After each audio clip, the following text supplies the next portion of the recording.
গাজীপুরে মুক্তিযোদ্ধা পরিবারের জমি দখলের অভিযোগ বেনজিরের বিরুদ্ধে। সাবেক আইজিপিকে নিয়ে রাজনীতিতে উত্তাপ, দোষী হলে ফিরে আসতে হবে মন্তব্য কাদেরের। বেনজির যদি মামলায় দুর্নীতিবাজ সাব্যস্ত দেশে তাকে আসতে হোমের প্রধান বলছেন তার সম্পর্কে আমি কিছু জানি না, তো রাষ্ট্র কিছুই জানে না, এটা রাষ্ট্র আছে। নির্বাচনকালীন সরকার সংস্কারের প্রস্তাব টিআইবির, ধাপে ধাপে ভোট নেয়ার পরামর্শ, পর্যালোচনার কথা বললেন সিইসি। নিত্যপণ্যই এখন বিলাস দ্রব্যে পরিণত হচ্ছে, অভিমত সিপিডির। আগামী অর্থ বছরে 10,000 স্থায়ী দোকানে পণ্য বিক্রি করবে টিসিবি, জানালেন প্রতিমন্ত্রী। উন্নয়ন সহযোগীদের সাথে নিয়ে এগিয়ে যাবে বাংলাদেশ, গণভবনে বললেন প্রধানমন্ত্রী। কার সাথে কার বিরোধ দেখার প্রয়োজন নেই। অর্থ আত্মসাৎ মামলায় ডক্টর ইউনূসের বিরুদ্ধে অভিযোগ গঠনের আদেশ 12 জুন। আক্রোশের কারণে আজ আদালতে, বললেন নোবেলজয়ী। ময়মনসিংহের লাগেজে ভরা খণ্ডিত মরদেহ উদ্ধার, বিস্মিত স্থানীয়রা। বগুড়ার হোটেলে নৃশংসভাবে স্ত্রী সন্তানকে খুন, জিজ্ঞাসাবাদের জন্য স্বামী আটক।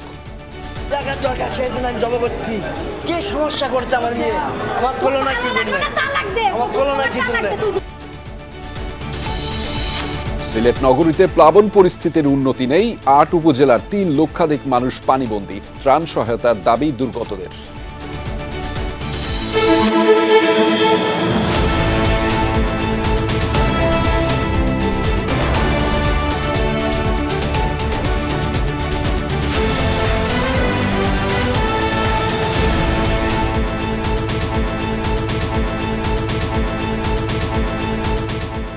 দর্শক, আমন্ত্রণ সন্ধ্যার বাংলাদেশের আয়োজনে আপনাদের সঙ্গে আছি আমি আহমেদ রেজা। এতক্ষণ শিরোনাম দেখছিলেন, এবার জানাবো বিস্তারিত।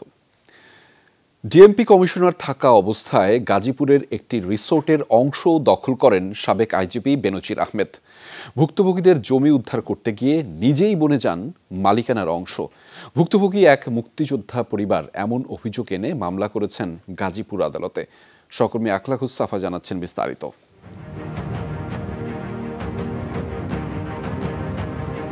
গাজীপুরের বারুইপাড়া মৌজার নলজানি গ্রামে গড়ে তোলা এই রিসোর্ট অ্যান্ড স্পা সেন্টারটির জমির পরিমাণ 35 একর বা 105 বিঘা।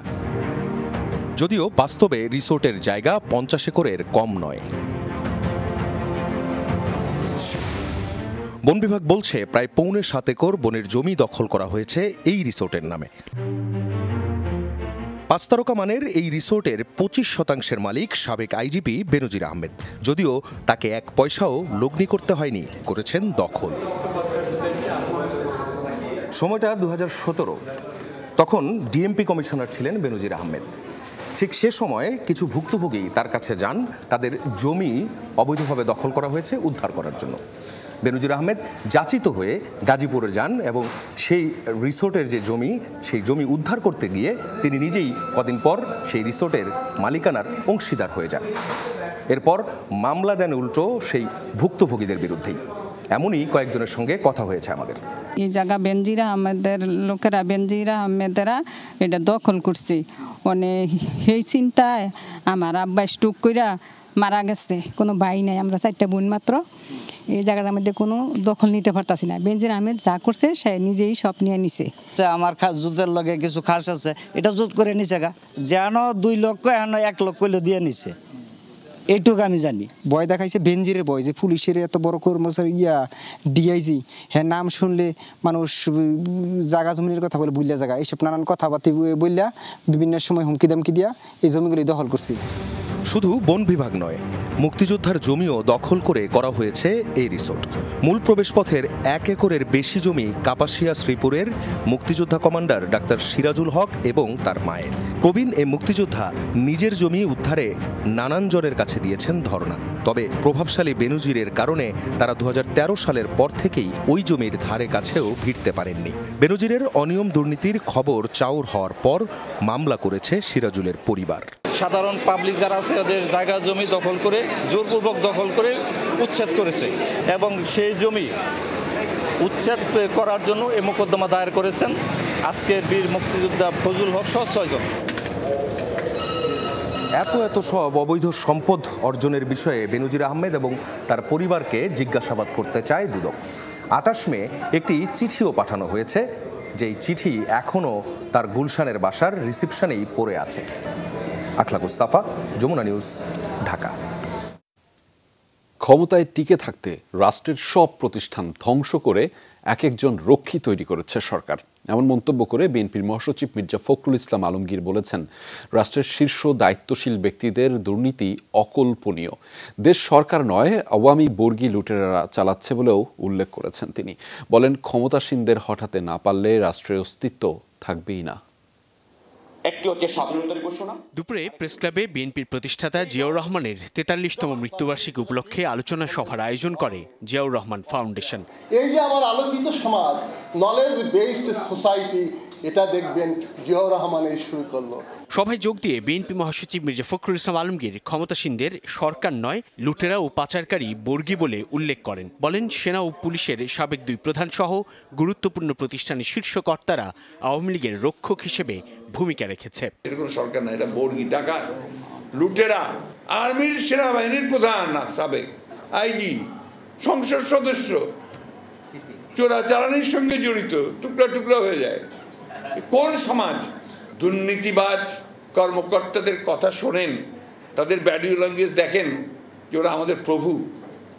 আজকে ওই এক প্রভু এখন কোথায় গেছে? আমাদের হোমের প্রধান বলছেন তার সম্পর্কে আমি কিছু জানি না। তো রাষ্ট্র কিছুই জানে না, এটা রাষ্ট্র আছে। বিএনপি মহাসচিব বলেন, উন্নয়নের নামে ব্যাংক থেকে হাজার কোটি টাকা পাচার করেছে সরকার। শেয়ার বাজারে বড় বড় রথী মহারথীরা লুটপাট করে শেষ করে দিচ্ছে, কেউ দরবেশ, কেউ সন্ন্যাসী। আর ব্যাংক থেকে তো 149 কোটি কিছুই না ভাই। ব্যাংক থেকে তো আপনার টন কা টন এই সমস্ত চলে যাচ্ছে, হাজার হাজার কোটি টাকা আপনার লোপাট হয়ে বাইরে চলে যাচ্ছে। কত দায়িত্বহীনতা চিন্তা করেন যে একটা ভবিষ্যৎ প্রজন্মকে পুরো লোনের মধ্যে ডুবিয়ে রেখে যাবে। 1,50,000 টাকা মাথা পিছু লোন পড়ছে। মির্জা ফখরুল বলেন, দেশের মানুষ সুষ্ঠু নির্বাচনের মধ্য দিয়ে জবাবদিহিমূলক সরকার চায়। আমরা তো মার খাচ্ছি, জেলে যাচ্ছি, মারা যাচ্ছি, তাই না? তো সবাই মিলে একসাথে জোরে সরে সেটাকে একটা জায়গায় নিয়ে যাই যেখানে আমরা প্রতিরোধটা গড়ে তুলতে পারবো। আমরা তো অন্যায় কিছু চাচ্ছি না তাদের কাছ থেকে। আমরা একটা জিনিসই চাই যে ভাই আমাদেরকে একটা অবাধ সবাই মিলে একসাথে ভোট দিতে পারি, তার ব্যবস্থা করে যাতে আমরা আমাদের ভবিষ্যৎটা আমরা নির্ধারণ করতে পারি। বিরোধীরা সংগঠিত হচ্ছে জানিয়ে বিএনপি মহাসচিব হুঁশিয়ার করেন, সরকারের পতন এখন সময়ের ব্যাপার। কোনো দিকে কোনো জবাব দিতে নাই, কোনো চিন্তা নাই, কিচ্ছু নাই। একটাই শুধু, আমাকে ক্ষমতায় বসেই থাকতে হবে, এখান থেকে আমাকে কেউ নড়াতে পারবে না। সাইফুদ্দিন রবিন, যমুনা নিউজ, ঢাকা। বিদেশে থাকলেও বেনজিরের বিচার চলবে। দোষী সাব্যস্ত হলে দেশে ফিরতেই হবে তাকে। এতে সরকার কোনো ছাড় দেবে না বলেও জানিয়েছেন আওয়ামী লীগের সাধারণ সম্পাদক ওবায়দুল কাদের। দুপুরে আওয়ামী লীগের ধানমন্ডি কার্যালয়ে সংবাদ সম্মেলনে এসব কথা বলেছেন তিনি। অর্থ পাচার নিয়ে কথা বলতে হলে বিএনপি নেতাদের আগে তারেক রহমানের দুর্নীতি নিয়ে কথা বলার পরামর্শ দিয়েছেন ওবায়দুল কাদের। দুপুরে সমসাময়িক ইস্যু নিয়ে আওয়ামী লীগের ধানমন্ডি কার্যালয়ে এই সংবাদ সম্মেলন। আপনি কি করে বলেন যে সরকার জেনেও এটা গোপন করেছে? উঠে আসে চলমান সময়ের অন্যতম আলোচিত ইস্যু সাবেক আইজিপি বেনজির আহমেদ প্রসঙ্গ। প্রশ্ন উঠে, কিভাবে দেশ ছেড়ে পালালো বেনজির? ওবায়দুল কাদের বলেন, বিদেশে থাকলেও বেনজিরের বিচার চলবে। দোষী সাব্যস্ত হলে দেশে ফিরতেই হবে তাকে। এখন কি উনি না থাকলে কি বিচার হবে না?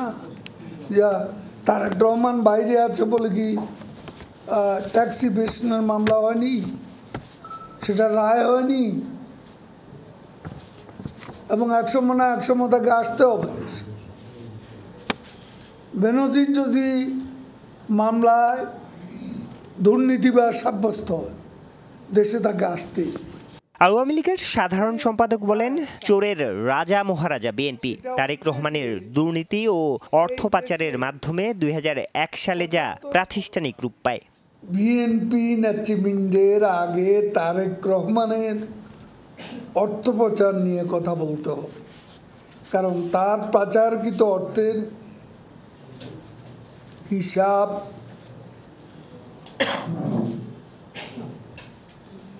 অর্থের পরিমাণ এটা দেশে বিদেশে কারো অজানা নয়। আমরা এই পাচারকৃত অর্থের হিসাব চাই। ওবায়দুল কাদের বলেন, যে দলের প্রধানের বিরুদ্ধে দুর্নীতি ও অর্থ পাচারের অভিযোগ রয়েছে তারা কখনো জনগণের কল্যাণে কাজ করতে পারে না। দণ্ডপ্রাপ্ত চিহ্নিত অপরাধী যে দলের নেতৃত্ব থাকে। আরিফুর রহমান সবুজ, যমুনা নিউজ, ঢাকা। আইনের মাধ্যমে নির্বাচনকালীন সরকারের নিরপেক্ষ আচরণে বাধ্যবাধকতা আনার প্রস্তাব দিয়েছে টিআইবি। পাশাপাশি ভোটের ভিত্তিতে আসন বণ্টন ও ধাপে ধাপে নির্বাচনের পরামর্শ দিয়েছে প্রতিষ্ঠানটি।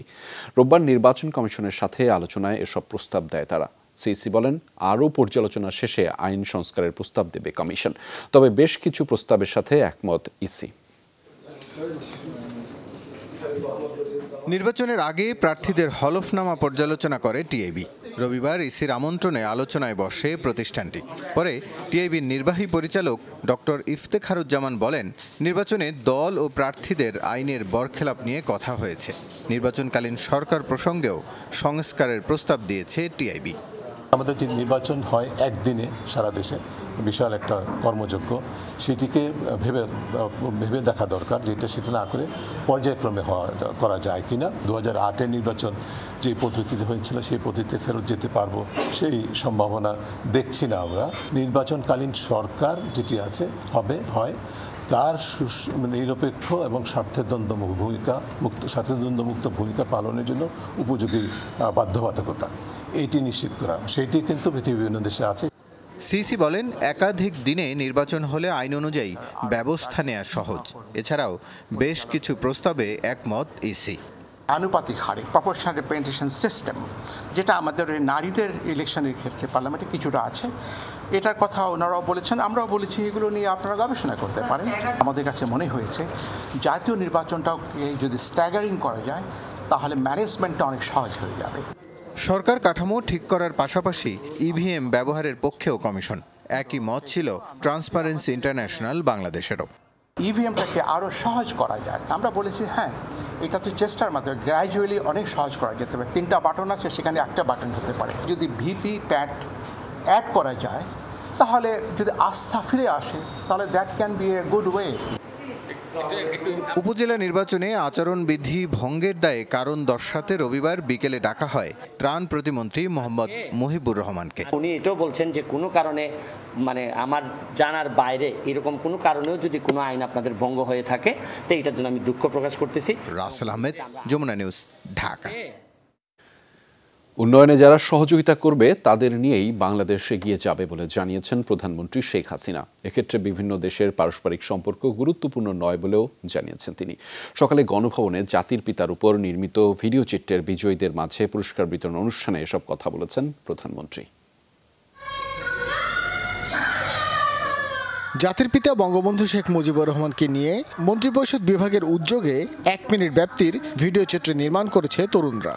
এই আয়োজনের শ্রেষ্ঠ প্রতিযোগীদের মাঝে পুরস্কার ও সার্টিফিকেট তুলে দেন প্রধানমন্ত্রী শেখ হাসিনা। গণভবনে আয়োজিত এই অনুষ্ঠানে বাংলাদেশের সৃষ্টি ও নেপথ্যের ইতিহাসে জাতির পিতার অবদান তুলে ধরেন প্রধানমন্ত্রী। যখন 48 সালে আমাদের মাতৃভাষায় কথা বলার অধিকারটা কেড়ে নেওয়া হয়, তখন থেকেই চিন্তা যে এদের পাকিস্তানিদের সাথে থাকা যাবে না। বিভিন্ন সময় উন্নয়ন পরিকল্পনার বিষয়ে যারা সমালোচনা করেন তাদের উপর ক্ষোভ প্রকাশ করেন সরকার প্রধান। যদি আমি শুনি অনেকে বলে এই স্যাটেলাইটের কি দরকার ছিল, তা আমাদের বাংলাদেশে কিছু মানুষ আছে তাদের সব কিছুতেই কিছু ভালো লাগে না। আমি বলি এটা হচ্ছে কিছু ভালো লাগে না গ্রুপ, যেটাই করবো বলি এটার কি দরকার ছিল, মেট্রো রেল এটার কি দরকার ছিল, এক্সপ্রেসওয়ে খামাখে এগুলি করে পয়সা নষ্ট। তো এরকম ধরনের মানুষ কিন্তু নেতিবাচক মনোভাব নিয়েই তারা চলে। তারা সব কিছু আবার যখন তৈরি করি তখন দেখি খুব ভালো করে সেগুলো আবার খুব মজা করে আবার ব্যবহার করে, এটাও আবার আমি দেখি। বন্ধুত্ব ও শান্তি বজায় রেখেই বাংলাদেশ বিশ্বের সাথে তাল মিলিয়ে এগিয়ে চলবে বলে জানান শেখ হাসিনা। আর আমরা সবসময় শান্তি চাই, আমরা যুদ্ধ চাই না, সকলের সাথে বন্ধুত্ব চাই, এবং সেই বন্ধুত্ব রেখেই কিন্তু আমি এগিয়ে যাচ্ছি। কার দেশের সাথে কার দেশের ঝগড়া সেটা আমার দেখার দরকার নাই। আমার নিজের দেশের উন্নয়নটা আমার আগে দরকার। আমার উন্নয়নে যারা সহযোগিতা করে আমি তাদেরকে নিয়ে চলবো, সেইভাবে আমরা এগিয়ে যাচ্ছি। স্মার্ট বাংলাদেশের মূল সৈনিক তরুণ প্রজন্মকে ভবিষ্যতের বাংলাদেশ গড়ে তোলার আহ্বান জানান বঙ্গবন্ধু কন্যা। একটা সুশিক্ষিত জাতি হিসেবে তোমরা দেশকে গড়ে তুলবে। ভাস্কর ভাদুরী, যমুনা নিউজ, ঢাকা। শ্রমিক কল্যাণ তহবিলের অর্থ আত্মসাতের মামলায় ডক্টর ইউনূসের বিরুদ্ধে অভিযোগ গঠনের বিষয়ে 12 জুন আদেশ দেবেন আদালত। দুদকের মামলায় চার্জ গঠনের শুনানি শেষে দুপুরে এই দিন ধার্য করে বিচারক। পরে ডক্টর ইউনূস বলেন, দেবদেবীর আক্রোশের শিকার তিনি। আদালতে লোহার খাঁচার কাঠগড়ায় দাঁড় করানোর ক্ষোভও জানিয়েছেন এই নোবেলজয়ী। দুদকের করা মামলার অভিযোগ গঠনের শুনানিতে অংশ নিতে রোববার সকালে ঢাকার মহানগর দায়রা জজ আদালতে হাজির হন ডক্টর মোহাম্মদ ইউনূস। সকাল 10:30টার দিকে শুরু হয় শুনানি। এ সময় ইউনূস সহ অভিযুক্ত 14 আসামি মামলা থেকে অব্যাহতির আবেদন করেন। শুনানির শুরুতে ইউনূস ছাড়া বাকি আসামিদের লোহার খাঁচার কাঠগড়ায় দাঁড়াতে বলা হয়। তবে অন্যান্য আসামিদের সঙ্গে নিয়ে ডক্টর ইউনূসও দাঁড়ান সেখানে। মিনিট দুয়েক পর তাদের এজলাসে বসানোর আদেশ দেন বিচারক। 3 ঘন্টারও বেশি সময় শুনানি শেষে আসামিদের করা অব্যাহতির আবেদন খারিজ করেন আদালত। আগামী 12 জুন ইউনূস সহ 14 জনের বিরুদ্ধে অভিযোগ গঠনের আদেশের তারিখ নির্ধারণ করেন ঢাকার বিশেষ জজ আদালত 4-এর বিচারক। আদালতের এমন আদেশের প্রতিক্রিয়ায় ডক্টর ইউনূসের দাবি, দেবদেবীর আক্রোশের শিকার তিনি। তার আইনজীবীর দাবি, ব্যক্তিগতভাবে হেয় প্রতিপন্ন করতেই মিথ্যা মামলায় ফাঁসানো হয়েছে ইউনূসকে। যে ঘটনার মধ্যে কোনো সত্যতা তো নাই, যে জিনিস দিয়ে দিয়েছিলাম সেটার জন্য আমাকে অভিযুক্ত করা হচ্ছে, অনেক টাকা মেরে দিয়েছি ইত্যাদি ইত্যাদি। অভিযোগ আসছে আমার বিরুদ্ধে এবং আমার সহকর্মীদের বিরুদ্ধে। তারা অভিশাপের একটা অংশ, সেই অভিশাপ তাদের উপরে পড়েছে। এইটা আমার কাছে খুব কঠিনভাবে আমার মনে দাগ কেটেছে। এই মামলাটা হাইকোর্টে ছিল, হাইকোর্ট এটা গ্রহণ করেছে, গ্রহণ করে বলেছে যেহেতু দুই পক্ষ আপোষ হয়ে গেছে, মামলা চালানোর কোনো বিষয় নাই। অর্থাৎ ডক্টর ইউনূসকে কিভাবে জড়ানো যায়, কিভাবে তাকে হেয় প্রতিপন্ন করা যায়। তবে দুদকের আইনজীবী বলছেন, ইউনূস সহ 14 আসামির বিরুদ্ধে প্রমাণ সহ নথিপত্র জমা দিয়েছেন তারা। যে ডক্টর মোহাম্মদ ইউনূস সাহেব যখন গ্রামীণ টেলিকম এটা প্রতিষ্ঠা করেন তখন তিনি কোনো ট্রেড ইউনিয়ন করেন নাই এবং শ্রমিকের কোনো স্বার্থ সংরক্ষণের তিনি কোনো ব্যবস্থা গ্রহণ করেন নাই। যখন শ্রমিকরা যখন তার ওখানে কাজ করছিল তখন তারা বাধ্য হয়ে উচ্চতর আদালতে গিয়েছিল। গত বছরের 30 মে দুদকের উপপরিচালক বাদী হয়ে মামলাটি করেন। তদন্ত প্রতিবেদনে বলা হয়েছে, আসামিরা গ্রামীণ টেলিকমের শ্রমিক কর্মচারীদের 25 কোটি 22 লাখ টাকা আত্মসাৎ করেছেন। অবৈধভাবে অর্থ স্থানান্তর করা হয়েছে, যা মানি লন্ডারিং প্রতিরোধ আইনে অপরাধ। রাব্বি সিদ্দিকী, যমুনা নিউজ, ঢাকা। 17 বছর ধরে চট্টগ্রামে ইসলামী ব্যাংকের লকারে রাখা এক গ্রাহকের 149 ভরি স্বর্ণ হঠাৎ গায়েব, যার বর্তমান বাজার মূল্য প্রায় 2.25 কোটি টাকা। এ ঘটনার জন্য ব্যাংক কর্তৃপক্ষ এবং ভুক্তভোগী গ্রাহক পরস্পরকে দুষছে। তবে কিভাবে স্বর্ণ গায়েব হলো তা বলতে পারছে না কেউই।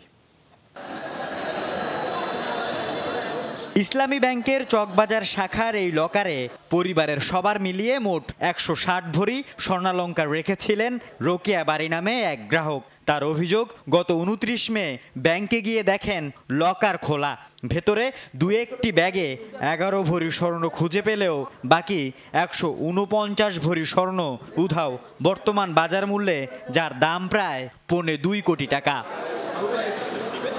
সাথে সাথে চকবাজার থানায় জানালে পুলিশ ঘটনাস্থলে যায়। পরে আইনজীবীর পরামর্শে আদালতে মামলার প্রস্তুতি নিচ্ছে ভুক্তভোগী ওই গ্রাহক। লকার থেকে স্বর্ণ উধাওয়ের ঘটনায় ব্যাংক কর্তৃপক্ষকে দুষছেন তিনি। আপনার লকার তো খোলা, উনি চাবি জাস্ট দিবি আর কি, তখন দেখে যে একদম এত বড় করে খোলা। তারপরে আমি খোলা শুনি, সাথে সাথে আমি চেয়ার ছিল একটা, আমি সাথে ও আল্লাহ বলে আমি চেয়ারের মধ্যে ডলে পড়ে গেছি। ওরে আমি চেয়ারের মধ্যে 5 মিনিট বসে আছি, কি করবো এখন, লকারটা তো খোলা। বিশ্বাস করে যে ইসলামী ব্যাংকে রাখা হয়েছে, সবচেয়ে সেফটি মেনটেন করেই রাখা হবে, তো এর মধ্যে দিয়ে যে এই ঘটনা ঘটে যাবে আমরা তো পুরো অ্যাস্টোনিশড হয়ে গেছি ওই দিন। আমার ছোট যাও ঢাকা থেকে দৌড়ে আসে, ওর আরো বেশি গয়না।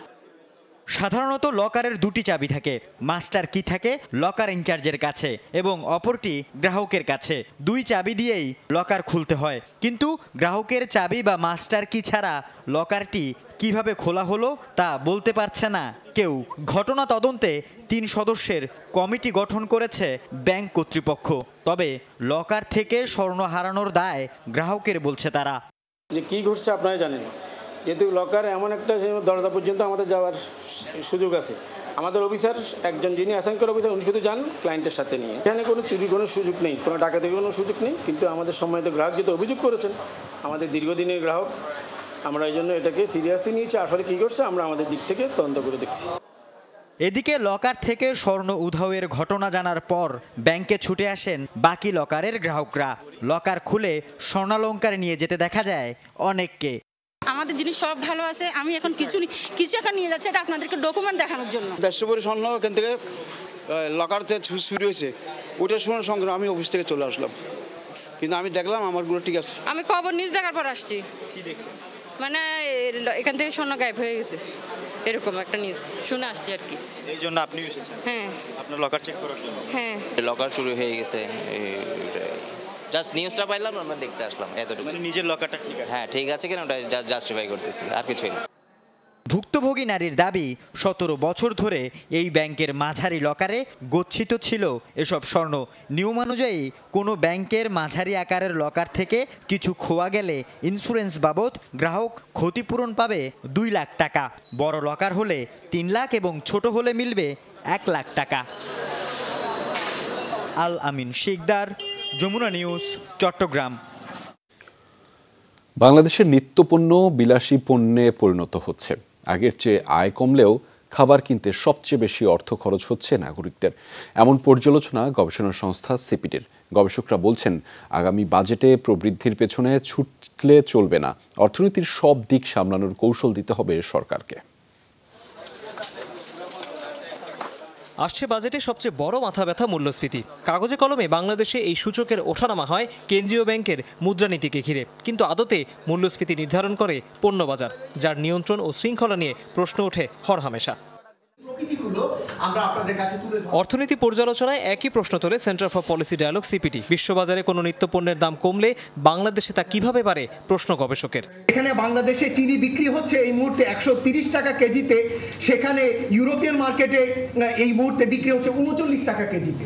কিভাবে আমাদের মতো দেশে এত উচ্চ মূল্যের চিনি আমরা ভক্ষণ করি বা করার মতো বিলাসিতা দেখাই, যেখানে উচ্চ আয়ের দেশগুলোতেও এত উচ্চ মূল্য আমরা দেখতে পাই না।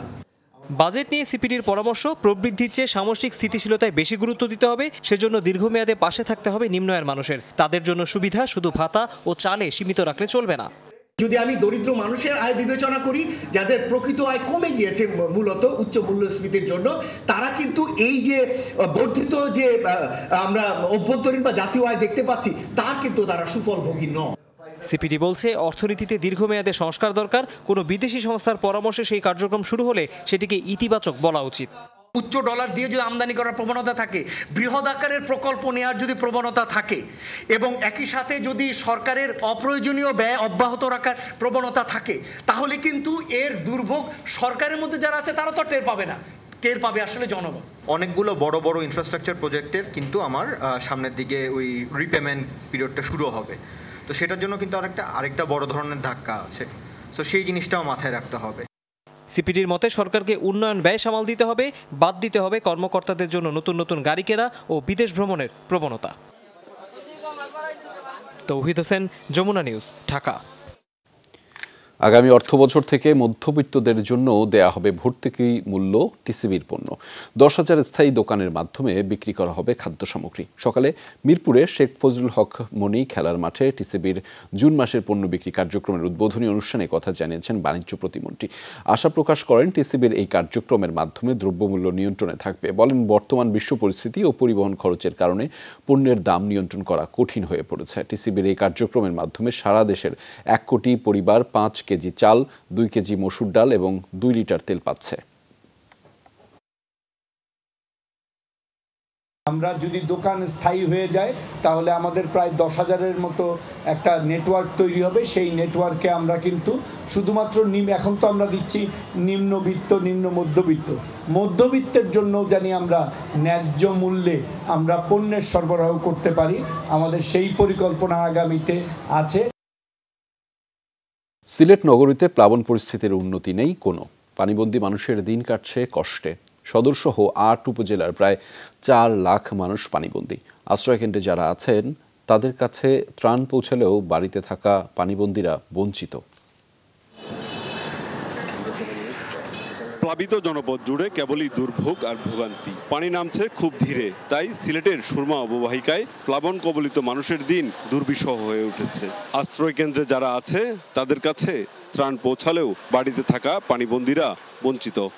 আমাদের ঘরের মধ্যে ঠিক এতটুকু পানি আছে বর্তমানে, তো ঘরেও যাইতে পারতেছি না। আমরা বর্তমানে স্কুলে গিয়ে উঠছি। কষ্ট তো আপনারা বুঝতেছেন কেমন কষ্ট হয়, পচা পানি, গন্ধ, এবার দুর্গন্ধ হলো অবস্থা। যেখান থেকে ঢলের পানি সরে যাচ্ছে সেখানেই স্পষ্ট হয়ে উঠেছে ক্ষতচিহ্ন। 35টা গ্রাম অসহায় আছে, রাস্তাঘাটে চলাফেরা বন্ধ। অনেক কিছু ভাঙিছে, কিন্তু এই যে সামনে দেওয়ার একটা ব্রিজ আছে ভাঙা। খাওয়া দাওয়ার ধরুন মনে করে একজনে যদি দেয়, মেম্বারে যদি কোনো সাহায্য দেয়, আমরা এই অবস্থায় আছি। অনেক পাহাড়ি ঢলের তোড়ে গোয়াইনঘাটে ব্যাপক ক্ষয়ক্ষতি হয়েছে রাস্তাঘাটের। কোথাও পুরো রাস্তা, আবার কোথাও অর্ধেক ধসে ব্যাহত হচ্ছে যান চলাচল। কর্মকর্তাদের হিসাব মতে ব্যাপক ক্ষতি হয়েছে এই দফায়। পানি এখনো নামি নাই, তাও প্রাথমিক অ্যাসেসমেন্ট আমি করেছি, প্রায় 100 কোটি টাকার মতো আমার রাস্তাঘাটের ক্ষয়ক্ষতি হয়েছে। বিকেলে নিজ উপজেলায় ত্রাণ বিতরণ করেন সিলেট 4 আসনের সংসদ সদস্য ইমরান আহমেদ। বলেন, ভোগান্তিতে থাকা মানুষজনের পাশে রয়েছে সরকার। সরকার যে অত তৎপর হয়েছে এবার, আমি নিজে কিন্তু আসছি। প্রশাসন বলো বা আওয়ামী লীগ সংগঠন বলো, এরা সবাই কিন্তু মাঠে গিয়ে এখন পর্যন্ত সব কিন্তু ক্লিয়ার আছে। খুব শিগগিরই এ পরিস্থিতির উন্নতি হবে বলে জানিয়েছে পানি উন্নয়ন বোর্ড। গত 24 ঘন্টায় চেরাপুঞ্জিতে কোনো বৃষ্টিপাত হয়নি, আর এই অবস্থা কন্টিনিউ থাকলে আগামী 5 থেকে 6 দিনের মধ্যে সিলেটের সমস্ত পানি নেমে যাবে। দ্রুতই নেমে যাচ্ছে পানি, উন্নতি হচ্ছে প্লাবন পরিস্থিতির। কিন্তু গত 3 দিনে এ অঞ্চলে যে পরিমাণ ক্ষত তৈরি করে গেছে পাহাড়ি ঢল, সেই ক্ষতের কারণে জনজীবনে যে ভোগান্তি তৈরি হচ্ছে, সেই ভোগান্তি আসলে শেষ হবে কবে, এমন প্রশ্ন এখানকার মানুষের। মাহবুবুর রহমান রিপন, যমুনা নিউজ, গোয়াইনঘাট, সিলেট। ময়মনসিংহের মনতলায় সুতিয়া নদীর ব্রিজের নিচে লাগেজ থেকে মিলেছে এক যুবকের খণ্ডিত মরদেহ। হত্যার পর 4 টুকরো করা হয় মরদেহটিকে। রক্তে ভেজা বালিশসহ আশপাশে পাওয়া গেছে আরও বেশ কিছু আলামত। পুলিশ জানিয়েছে নিহত যুবকের নাম সৌরভ। তিনি রাজধানীর একটি বেসরকারি বিশ্ববিদ্যালয়ের শিক্ষার্থী। হানি ট্র্যাপ ব্যবহার করে কোনো ফ্ল্যাট বাসায় ডেকে এনে হত্যাকাণ্ডটি ঘটানো হয়েছে বলেও ধারণা পুলিশের। ময়মনসিংহ মুক্তাগাছা সড়কের মনতলা এলাকায় সকালে সুতিয়া নদীর ব্রিজের নিচে মানুষের বিচ্ছিন্ন মাথা দেখতে পায় এলাকাবাসী। একটু দূরে পড়েছিল একটি লাগেজ, তার ভেতর থেকে উদ্ধার হয় খণ্ডিত মরদেহ। সে দেখছি বিকেশ পানি মাথাটা উপরে হয়ে রয়েছে, লাগেজের ভিতরে দেখলাম একটা লাশ বাই করলো 4 খণ্ড। এটা মানুষের দ্বারা সম্ভব না, এটা একটা জানোয়ারের কাজ। পুলিশ এসে যুবকের মরদেহ উদ্ধার করে। ঘটনাস্থলে পাওয়া যায় রক্তমাখা 2টি বালিশ, জানালার পর্দা, কাঁথা, টেপ আর গ্লাভস। এটি ময়মনসিংহ মুক্তাগাছা সড়ক। আমি মনতলা ব্রিজের উপরে দাঁড়িয়ে আছি। ধারণা করা হচ্ছে এই ব্রিজের পাশে ঠিক এই জায়গাটিতেই একটি গাড়ি এসে থামে এবং সেই গাড়ি থেকেই এই পাশ দিয়ে যে লাগেজটি রয়েছে সেটি নিচে ফেলে দেওয়া হয়। যে লাগেজের ভিতরে ছিল এই খণ্ডিত মরদেহ। পুলিশ বলছে যে এই ঘটনায় সর্বোচ্চ গুরুত্ব দিয়ে তারা তদন্ত করছেন এবং কিভাবে ঘটনাটি ঘটেছে সেটি বের করার চেষ্টা করছেন। দিক থেকে তার গলাটা কেটে দেয়। পায়ের মধ্যে মোজা ছিল, কিন্তু আমরা কোনো জুতা পাই নাই। তার মানে কোনো ঘরে সে প্রবেশ করেছে। এবং যেহেতু বালিশের মধ্যে কাটার দাগ ছিল, গলা যেভাবে জবাই করা হয়েছে বালিশের মধ্যে দাগ ছিল, তার মানে কি তাকে হয়তো বালিশ চাপা দিয়ে শোয়ানো হয়েছে, শ্বাসরোধ করে পরে জবাই করা হয়েছে। আলামত বিশ্লেষণে পুলিশের ধারণা ফাঁদে ফেলে কোনো ফ্ল্যাটে হত্যা করা হয়েছে যুবককে। হত্যার পর 4 টুকরো করে ভরা হয় লাগেজে। পুলিশ একে ঠান্ডা মাথায় পরিকল্পিত হত্যাকাণ্ড বলছে।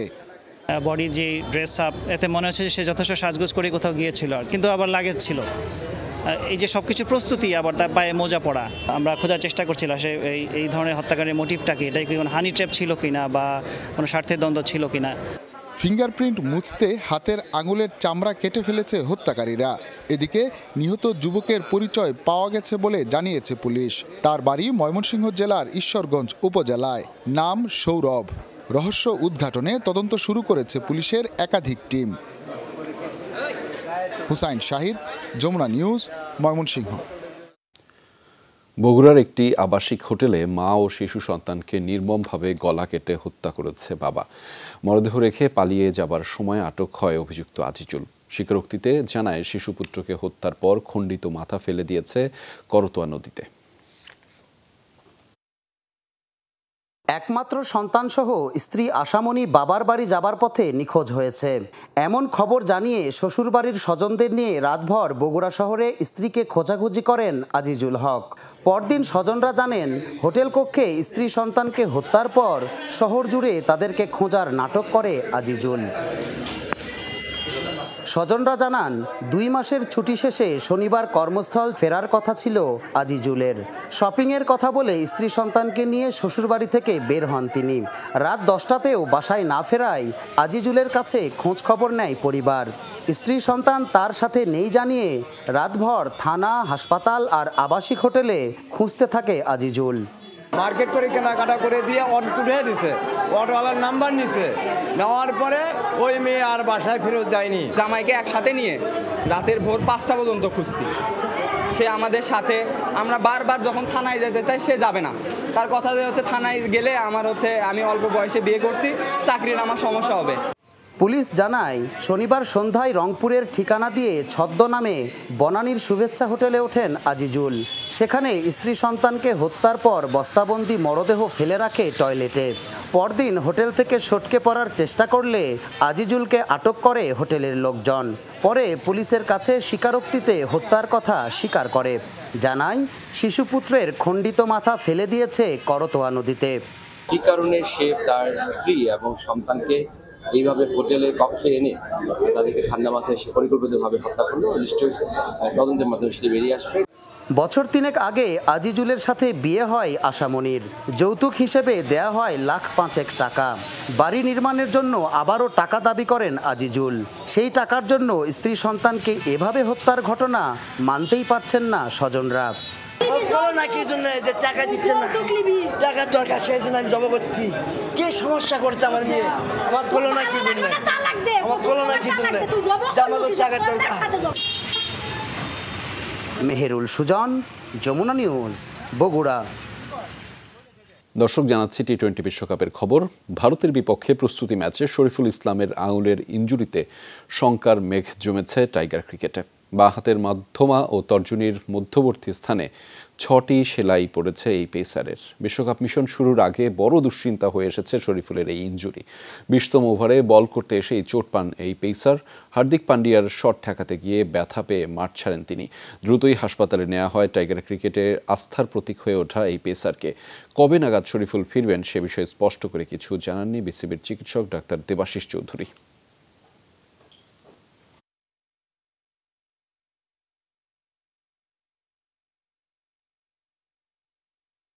প্রায় 8 মাস ধরে চলা ইসরায়েলি আগ্রাসনে আরও একটি রক্তক্ষয়ী দিন দেখল গাজাবাসী। নেতানিয়াহু প্রশাসনের আগ্রাসনে 24 ঘন্টায় প্রাণ গেছে 95 ফিলিস্তিনির, যাদের বেশিরভাগই নারী ও শিশু। আহত 3 শতাধিক। ভয়াবহ হামলা চালানো হয়েছে গাজা জুড়ে। রকেট হামলা চালানো হয়েছে রাফার বিভিন্ন শরণার্থী শিবিরে। বোমা হামলায় বিধ্বস্ত বেসামরিকদের বাড়ি, ঘর, তাঁবু। মধ্য গাজায়ও চালানো হয়েছে হামলা। এদিকে ইসরায়েলি বাহিনীর দাবি নিহতের সবাই সশস্ত্র গোষ্ঠী হামাসের সদস্য। বিভিন্ন টানেল থেকে ইসরায়েলি বাহিনীকে লক্ষ্য করে গুলি ছুটছিল তারা। পাল্টা প্রতিরোধের দাবি করেছে হামাসও। জানিয়েছে বিস্ফোরক ছুড়ে ধ্বংস করা হয়েছে বেশ কয়েকটি ইসরায়েলি ট্যাঙ্ক ও সাজোয়া যান। ইরানের প্রেসিডেন্ট নির্বাচনে প্রার্থী হচ্ছেন দেশটির আলোচিত সাবেক প্রেসিডেন্ট মাহমুদ আহমেদিনেজাদ।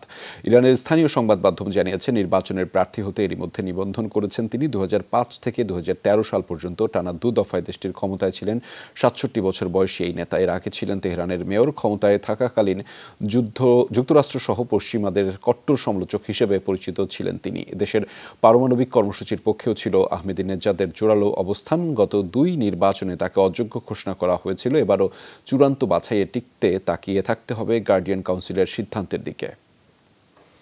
দর্শক, এই ছিল আজকের সন্ধ্যার বাংলাদেশের আয়োজনে। এতক্ষণ সাথে থাকার জন্য সবাইকে ধন্যবাদ।